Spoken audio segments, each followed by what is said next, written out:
Professor Harry Oldmeadow, coordinator of philosophy and religious studies at La Trobe University, Bendigo, Australia, led the audience through a rigorously objective refutation of the modernist doctrines of Nietzsche, Darwin, Freud, and Marx, as seen from a traditionalist perspective. His presentation was titled, "Tradition Betrayed: The False Prophets of Modernism." My students sometimes tell me that I'm not really a teacher, I'm a wannabe preacher. And they remind me that I am at the classroom lectern, not in a pulpit. But I would like to take the opportunity to follow the example of the preacher in choosing a couple of texts for my talk. There are actually three that I'd like you to bear in mind in the course of my talk. The first comes from René Guénon. While 19th century materialism closed the mind of man to what is above him, 20th century psychology opened it to what is below him. My second quote from Frithjof Schuon. I'm sure it's familiar to many of you. That which is lacking in the present world is a profound knowledge of the nature of things. The fundamental truths are always there, but they do not impose themselves because they cannot impose themselves on those unwilling to listen.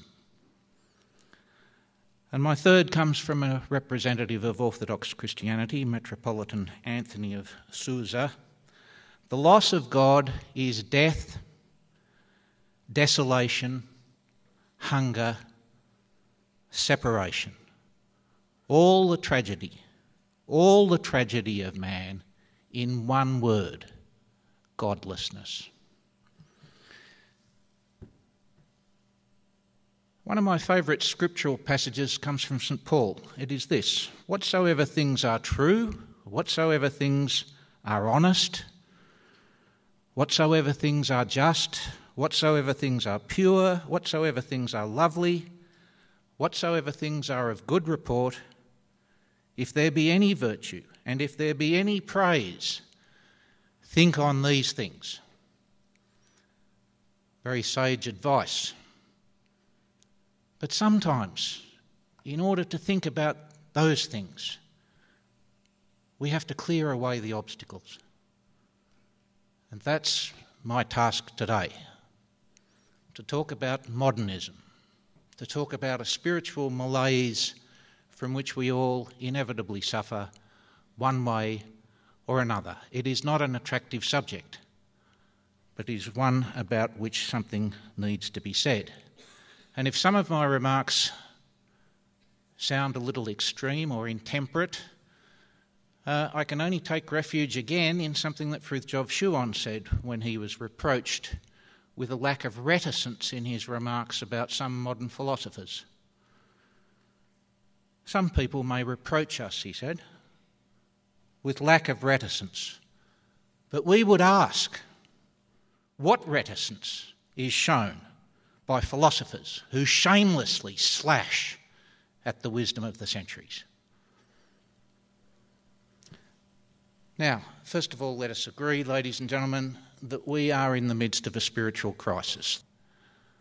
We're all painfully aware of the ecological crisis, a sure sign, as Professor Nasser has said many times over, of the rupture between heaven and earth, or the corruption, the cynicism, the opportunism, the hatred which is rampant in the political realm, or the meaninglessness, the sterility, the ennui that so many people feel in their personal lives, with all of the associated symptoms.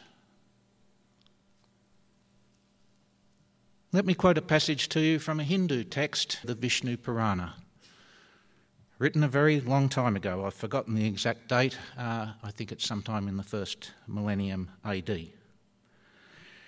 Riches and piety will diminish daily.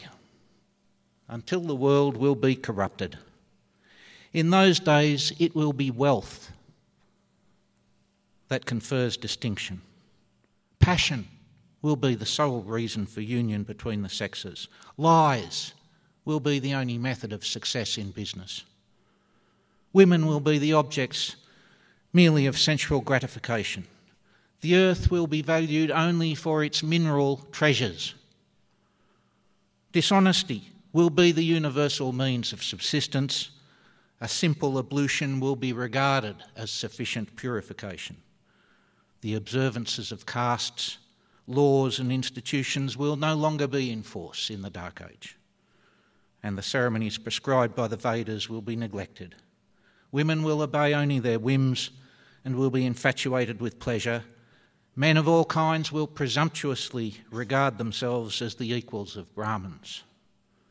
The Vaishya will abandon agriculture and commerce and will earn their living by certitude or by the exercise of the mechanical professions. The dominant caste will be that of the Shudras. Now, what is modernism? It is that cluster of habits of mind, of assumptions, of attitudes, of values, which prevail in the modern world. We can trace the pedigree of these ideas back at least to the Renaissance, perhaps even further, as Dr. Nasser does in his book Man and Nature. We can trace their development through some of the events and movements which have been alluded to by the previous two speakers, particularly the Renaissance, the Reformation, the scientific revolution of the 17th century, the industrial revolutions, political revolutions, the so-called triumph of democracy, and so on and so forth. Lord Northbourne, trying to sum up what all of these modern attitudes and values comprised, came up with this list of adjectives. Modernism is anti-traditional, progressive, humanistic, rationalist, materialist, experimental, individualist, egalitarian, free-thinking and intensely sentimental. Professor Nass summed up more succinctly with four marks or four characteristics of modernism: anthropomorphism and by extension secularism, evolutionist progressivism, the absence of any sense of the sacred, and an unrelieved ignorance of metaphysical principles. It is no wonder that when Mahatma Gandhi was asked what he thought about Western civilization, his answer was, "I think it would be a good idea."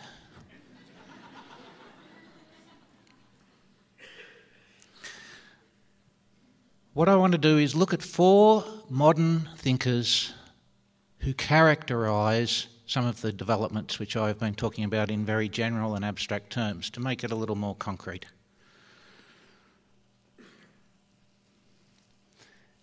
René Guénon says in his book that the modern mentality is dominated by pseudo-mythologies. That is to say, by a set of images, by a set of stories, by a set of beliefs which, unlike genuine mythologies, do not disclose the real, but actually hide it, camouflage it, obscure it. And what we're dealing with in modernism, particularly on the intellectual level, is a whole series, a whole cluster of interrelated pseudo-mythologies, which from a certain point of view, despite all of their apparent differences, are really one pseudo-mythology. I'll come back to that point a little later.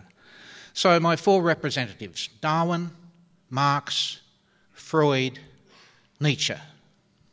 I just want to identify one or two key ideas with each of these figures and comment on the way in which it is symptomatic of the modernist mentality. Now, Darwinism. Let's just step back for a moment, ladies and gentlemen. Just step back from everything that you've been taught, everything that you've read, what's been indoctrinated in you at school, just step back for a moment, take a deep breath, and calmly consider what is being proposed. What is being proposed is that a stone can turn into Mozart, that algal slime can turn into St. Francis,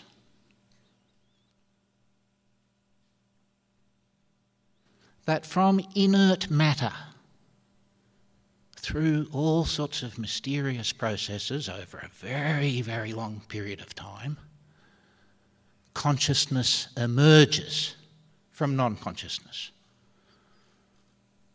This is the most fantastic proposition. It defies all logic, it defies all sense. And of course it flies in the face of all traditional teaching, all of which insist that humankind, and indeed all other creatures, are the product not of an ascent out of inert matter, but of a descent from a celestial realm.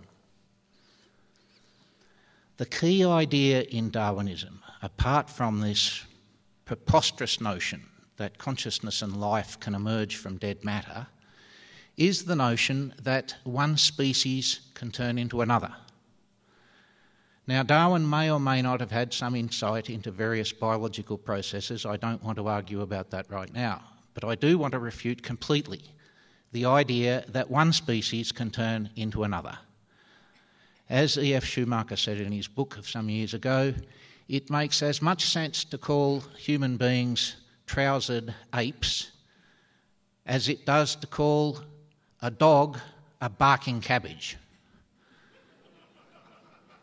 The mineral, the vegetable, the animal and the human realms are quite distinct and have always been so and always will be so, because all phenomena descend from their celestial archetypes. They do not grapple their way out of the primeval slime and suddenly become intelligent beings. That process is a complete nonsense. And of course, if we take the first few verses of that most exalted of mystical texts, the Gospel of St. John, remind ourselves of the first few words of that Gospel and interpret them in a metaphysical and not in a strictly narrow theological fashion, in the beginning was the Word. And eventually, I think it's by verse 14, the Word becomes flesh. What is the greater significance, metaphysical significance of this passage? It is that matter comes from spirit, to put it most simply. Matter emerges from spirit. Spirit cannot emerge from matter.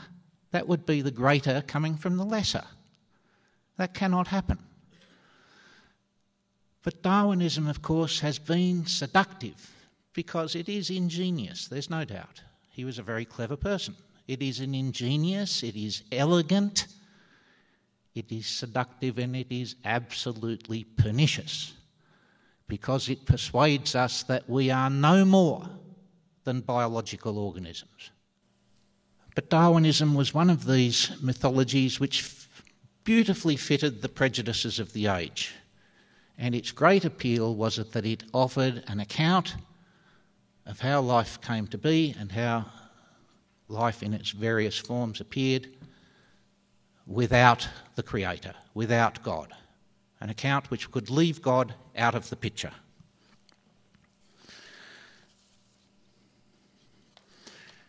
I could read many passages from Darwin's works to give you a fright. In fact, I'm going to read one. Listen to this. At some future period, not very distant as measured by the centuries, the civilised races of man will almost certainly exterminate and replace the savage races throughout the world. At the same time, the anthropomorphous apes will no doubt be exterminated. The break between man and his nearest allies will then be wider, for it will intervene between man in a more civilised state, as we may hope, even than the Caucasian, and some ape as low as a baboon, instead of, as now, between the Negro or Australian and the gorilla. Now here is a passage replete with the most poisonous racism, the most appallingly provincial Eurocentrism. And yet Darwin is one of the luminaries of modern science. To question Darwin is to announce that one is some kind of fanatic or some kind of lunatic. Now, of course, it is a terrible pity that most of the opponents of Darwin mount the challenge on the wrong grounds. I'm talking, of course, about the fundamentalist creationists. But we must recognise that their fundamental intuition is correct, even if their whole mode of argumentation is, well, not to be too uncharitable, quite inadequate. Shankara says, the great Vedantan sage, 8th century, says to attempt to explain the material world without reference to the divine is like trying to explain night and day without reference to the sun. Which is to say, there can be no explanation of the material world which is restricted to a material frame of reference. But that is exactly the project of modern science. It is doomed to failure from the start because it is based on a false premise. All right, let me move along. Marx. A couple of years back, they took a poll in England. They asked people, who is the most influential thinker of the last 1,000 years? Not the last 10 or the last 100, the last 1,000 years. The runaway winner by streets, Karl Marx. I'm sure you all know a good deal about Karl Marx. Let me just recall what Friedrich Engels said at Marx's graveside at his funeral. Just as Darwin discovered the laws of development of organic nature, so Marx discovered the law of the development of human history, the simple fact hitherto concealed by an outgrowth of ideology that mankind must first of all eat, drink, have shelter and clothing, before it can pursue politics, science, art, religion, etc., that therefore the production of the immediate material means, and consequently the degree of economic development attained by a given people or during a given epoch, form the foundation upon which the state institutions, the legal conceptions, art and even religion of the people concerned have been evolved, and in the light of which they must therefore be explained instead of vice versa, as has hitherto been the case. Now, I don't know if you made sense of that somewhat labyrinthine passage, but the basic idea is very simple. You've all heard it. The material forces of history determine everything else, including art, politics, law, religion, and all the rest of it. Religion is the opium of the people. It's an instrument of class struggle. It is a sign of man's alienation and his ignorance from his true self. Marx is a humanist, as well as being a child of the Enlightenment in many other ways. The belief in progress, the belief in science, the belief in the perfectibility of man. There is one terribly dangerous idea lurking in Marx's scenario, and that is utopianism. The idea that all of the wrongs of the world, all of the injustice, all of the oppressions, the crime, the suffering, is all the result of faulty social organisation and of class struggle.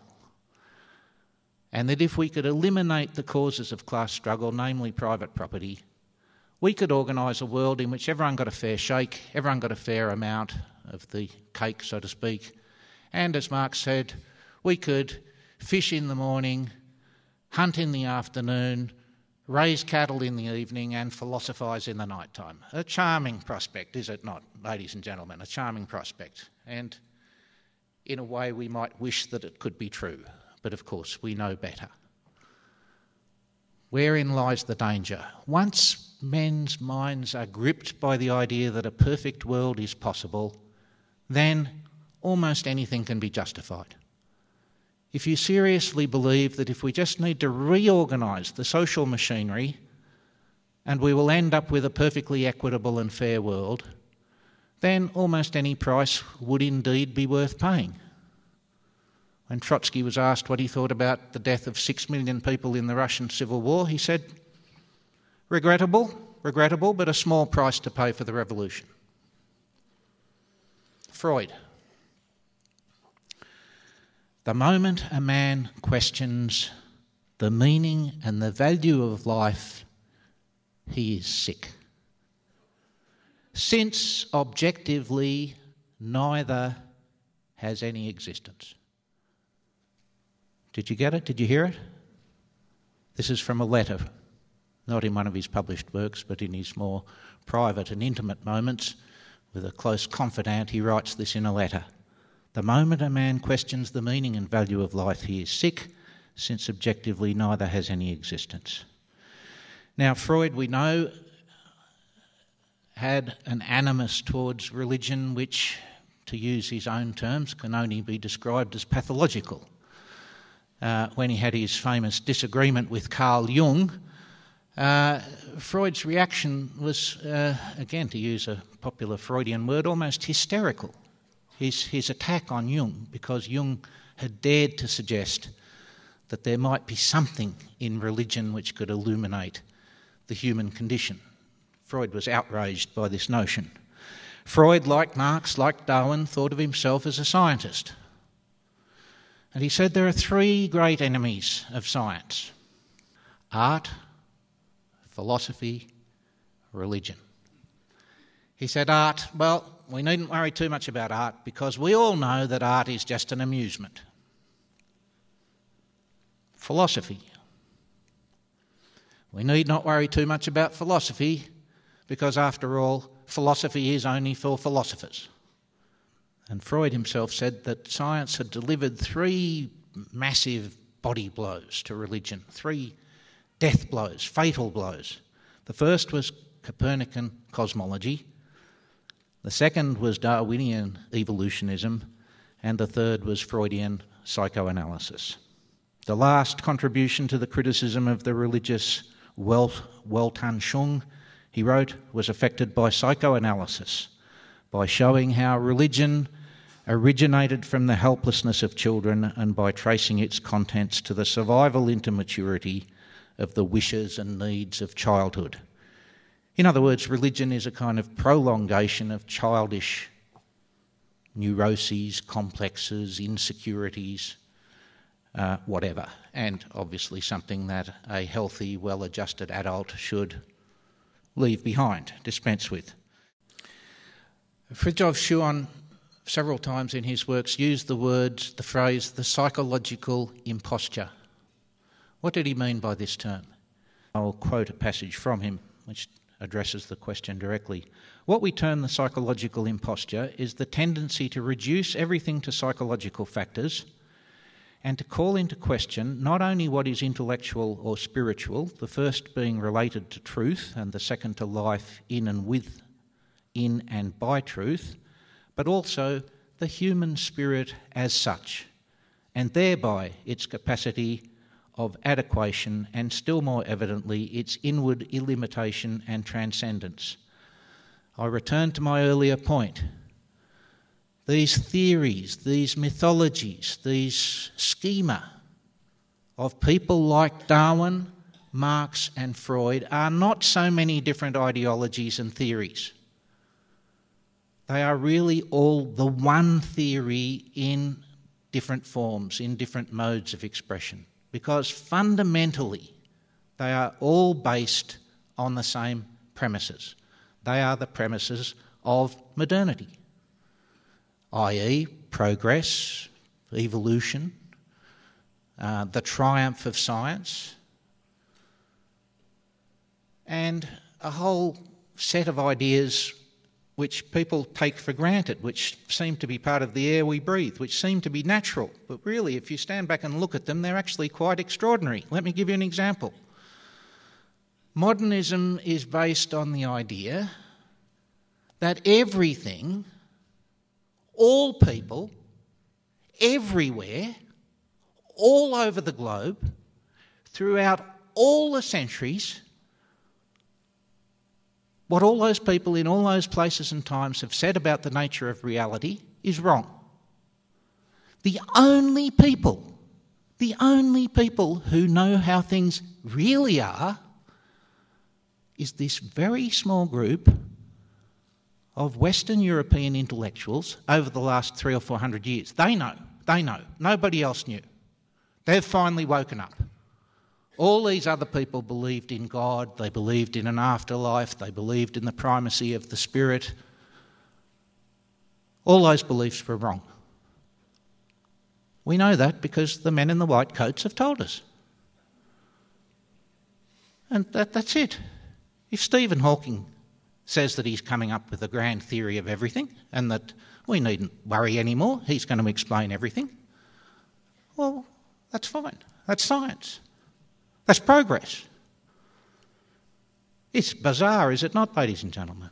It is bizarre, it is grotesque, it is sinister. Let me turn to my fourth representative, Friedrich Nietzsche. He is a much more problematic case because there are some ravishing insights in Nietzsche's work. He is a very exciting as well as a very disturbing thinker. And in a way, he, as Schuon says, he had quite a profound soul.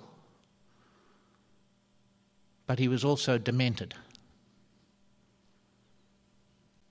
What was Nietzsche's chief legacy to the modern world? Nietzsche set off a kind of time bomb. You've all heard the phrase the death of God associated with Nietzsche. Nietzsche is announcing the death of God. Of course, he doesn't mean that once God was alive and is now dead. He means that a belief in God is no longer tenable. No self-respecting intellectual can any longer believe in God. He also introduced an idea which is only coming to its bitter fruition now. Relativism. It's run amok now. Postmodernism is based on the idea of relativism. What's it mean? There is no absolute truth. There is no objective truth. There are only partial truths. There are only perspectives. There are only points of view.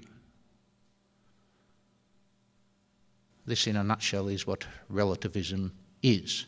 And again, of course, it flies in the face of all the traditional teachings.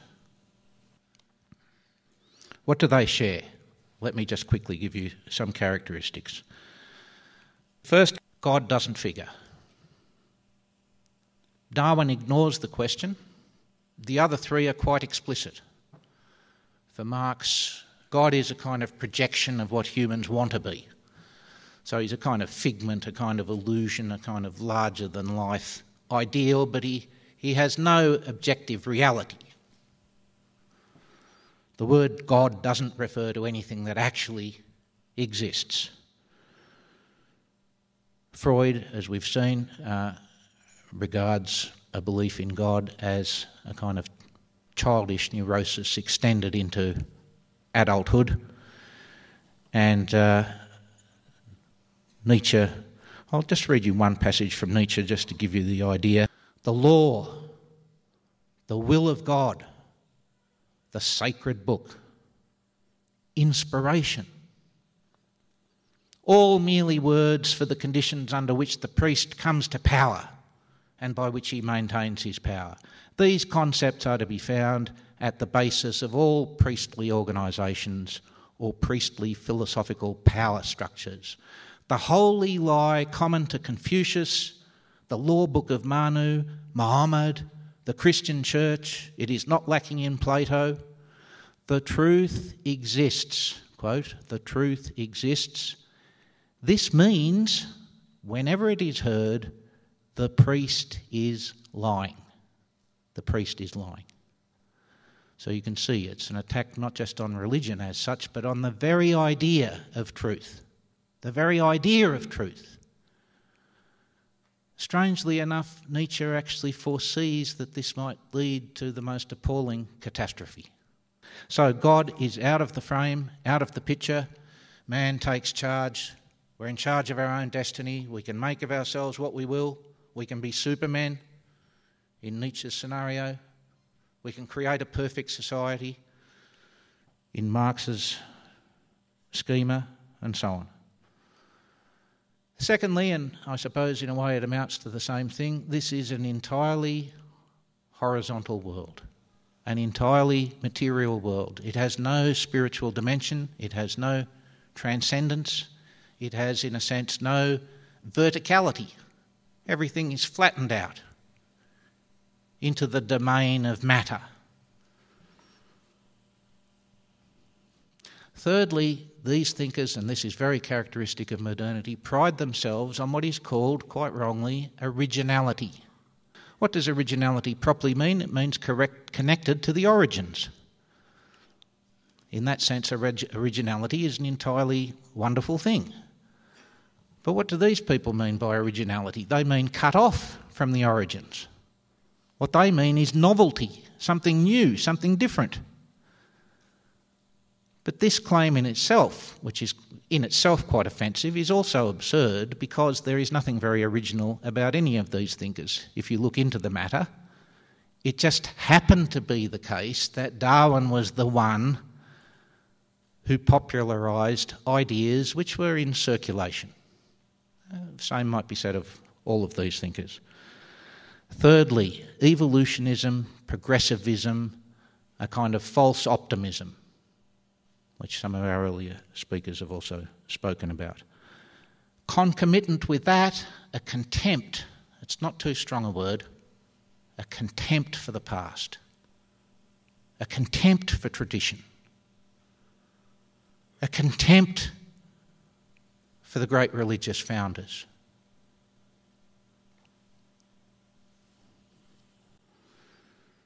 And lastly, a degradation and an imprisonment of humankind.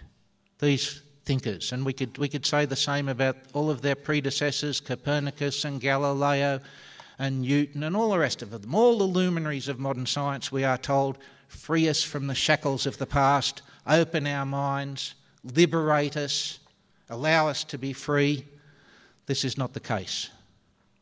What they are actually doing and have done is imprison us in degraded understandings of what the human condition is. The human condition without dignity, without freedom, without responsibility, without all of its grandeur.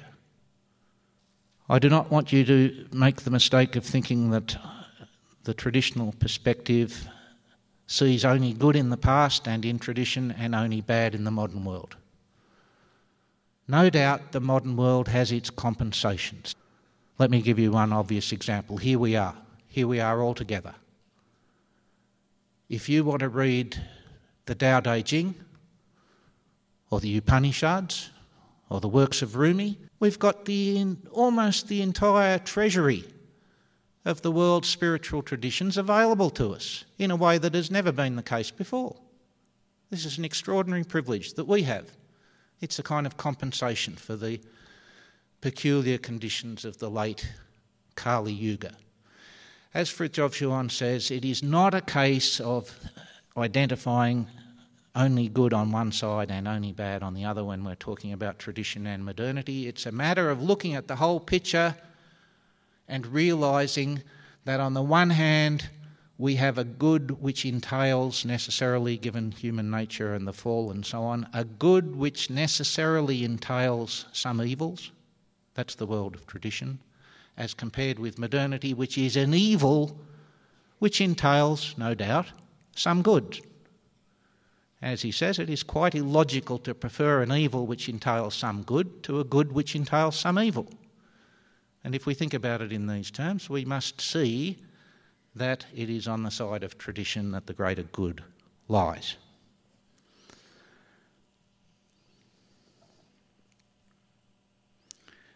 It is the sense of the sacred, to put things as simply as possible. It is the sense of the sacred which is missing in the modern world. It's been trampled underfoot. It's been ridiculed. It's been laughed out of existence. It's been negated, it's been parodied, it's been caricatured, it's been satirised. That is what we need to recover, a real sense of the sacred, to put it, as I say, in its simplest possible terms. How are we going to do this? We always have available to us, as Frithjof Schuon affirmed, the truth in its various expressions. So we have the revelations, the teachings of the great revelations, the example of the great founders, examples which cannot possibly be improved upon in any way. What Schuon refers to as these oceanic figures. We have the prophets, the sages, the saints, down through the ages. And even in these later days, even in the Kali Yuga, the late Kali Yuga that we're living through, there are still these remarkable exemplars. Sheikh Ahmad al-Alawi, to whom Dr. Michon referred this morning, or Ramana Maharshi, or Ramakrishna, or Indian figures such as Black Elk, or even more recently Yellowtail, or the Benedictine monk Abhishektananda, in whom I'm particularly interested at the moment, or Anandamayi, to choose another Indian example. All over the world there are still living in our midst saints and sages from whom we can draw inspiration and nourishment and guidance. And then, of course, there are the great traditionalists themselves, about whom we have been hearing in the last day and a half.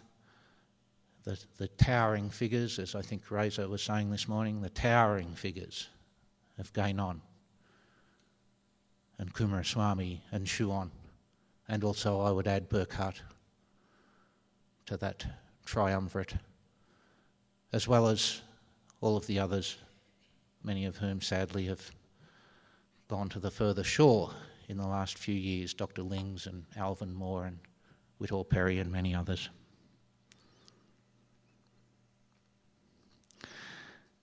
Let me finish with two quotes, one from Gainon. Those who might be tempted to give way to despair should realise that nothing accomplished in this order can ever be lost, that confusion, error and darkness can win the day only apparently and in a purely ephemeral way, that all partial and transitory disequilibrium must perforce contribute towards the greater equilibrium of the whole, and that nothing can ultimately prevail against the power of truth. Their device should be that used formally by certain initiatory organisations of the West. Vincit omnia veritas. Truth conquers all. The other passage comes from a figure much beloved, I'm sure, by many of you, the great Sufi saint and sage Rumi. And it is a verse to which I return over and over again in my own faltering spiritual journey. Come, come, whoever you are, wanderer, worshipper, lover of leaving. It doesn't matter. Ours is not a caravan of despair. Come, even if you have broken your vow 1,000 times. Come, come yet again, come. Peace be with you and thank you.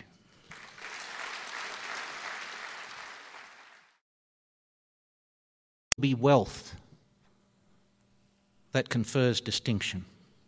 Passion will be the sole reason for union between the sexes. Lies will be the only method of success in business. Women will be the objects merely of sensual gratification.